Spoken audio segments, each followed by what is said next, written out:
गंधर्वों के राजकुमार का नाम जीमूतवाहन था। वे बड़े उदार और परोपकारी थे।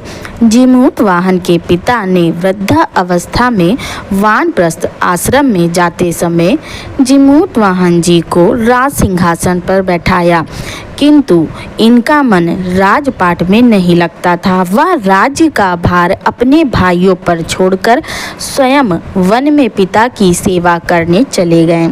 वन में ही जीमूतवाहन को मलयवती नामक राजकन्या से भेंट हुई और दोनों में प्रेम हो गया। एक दिन जब वन में भ्रमण करते हुए जीमूतवाहन काफी आगे चले गए, तब उन्हें एक वृद्धा विलाप करते हुए दिखी। पूछने पर वृद्धा ने रोते हुए बताया, मैं नागवंश की स्त्री हूँ। मुझे एक पुत्र है। पक्षीराज गरुड़ के कोप से मुक्ति दिलाने के लिए नागों ने यह व्यवस्था की है कि वे गरुड़ को प्रतिदिन भक्षण हेतु एक युवा नाग सौंपते हैं। आज मेरे पुत्र शंखचूड़ की बलि का दिन है। आज मेरे पुत्र के जीवन पर संकट है और थोड़ी देर बाद ही मैं पुत्र विहीन हो जाऊंगी। एक स्त्री के लिए इससे बड़ा दुख क्या होगा कि उसके जीते जी उसका पुत्र ना रहे। जीमूतवाहन को यह सुनकर बड़ा दुख हुआ। उन्होंने उस वृद्धा को आश्वस्त करते हुए कहा, डरो मत, मैं तुम्हारे पुत्र के प्राणों की रक्षा करूंगा। आज उसके स्थान पर स्वयं मैं अपने आप को उसके लाल कपड़े में ढककर वध्यशिला पर लेटूंगा ताकि गरुड़ मुझे खा जाए, पर मैं तुम्हारा पुत्र बचा लूंगा। इतना कहकर जीमूतवाहन ने शंखचूड़ के हाथ से लाल कपड़ा ले लिया और वे उसे लपेटकर गरुड़ को बलि देने के लिए चुनी गई वध्यशिला पर लेट गए। नियत समय पर गरुड़ बड़े वेग से आए और वे लाल कपड़े में ढके जीमूतवाहन को पंजे में दबोचकर पहाड़ के शिखर पर जाकर बैठ गए।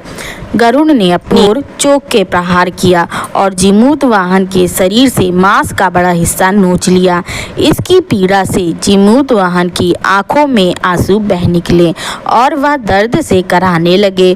अपने पंजे में जकड़े प्राणी की आंखों में से आंसू और मुंह से कराह सुनकर गरुड़ बड़े आश्चर्य में पड़ गए, क्योंकि ऐसा पहले कभी नहीं हुआ था। उन्होंने जीमूतवाहन से उनका परिचय पूछा।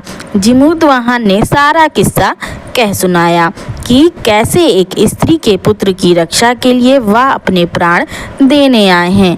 आप मुझे खाकर भूख को शांत करो। गरुड़ उनकी बहादुरी और दूसरे की प्राण रक्षा के लिए स्वयं का बलिदान देने की हिम्मत से बहुत प्रभावित हुए।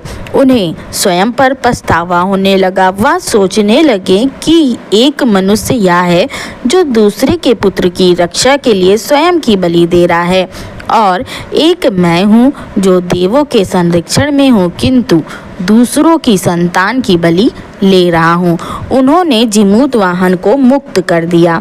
गरुड़ ने कहा, हे उत्तम मनुष्य, मैं तुम्हारी भावना और त्याग से बहुत प्रसन्न हूँ।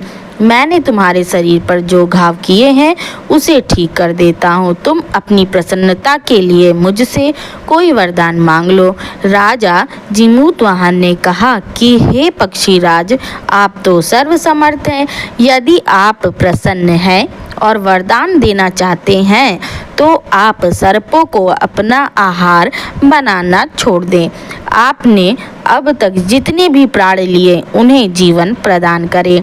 गरुड़ ने सबको जीवन दान दे दिया और नागों की बलि न लेने का वरदान भी दिया। इस प्रकार जीमूतवाहन के साहस से नाग जाति की रक्षा हुई और गरुड़ ने कहा, तुम्हारी जैसी इच्छा वैसा ही होगा। हे राजा, जो स्त्री तुम्हारे इस बलिदान की कथा सुनेगी और विधि पूर्वक व्रत का पालन करेगी, उसकी संतान मृत्यु के मुख से भी निकल आएगी। तब से ही पुत्र की रक्षा हेतु जीमूतवाहन की पूजा की प्रथा शुरू हो गई। यह कथा कैलाश पर्वत पर भगवान शंकर ने माता पार्वती को सुनाई थी। जीवित पुत्रिका के दिन भगवान श्री गणेश, माता पार्वती और शिव जी की पूजा एवं ध्यान के बाद उपरोक्त व्रत कथा भी अवश्य सुननी चाहिए।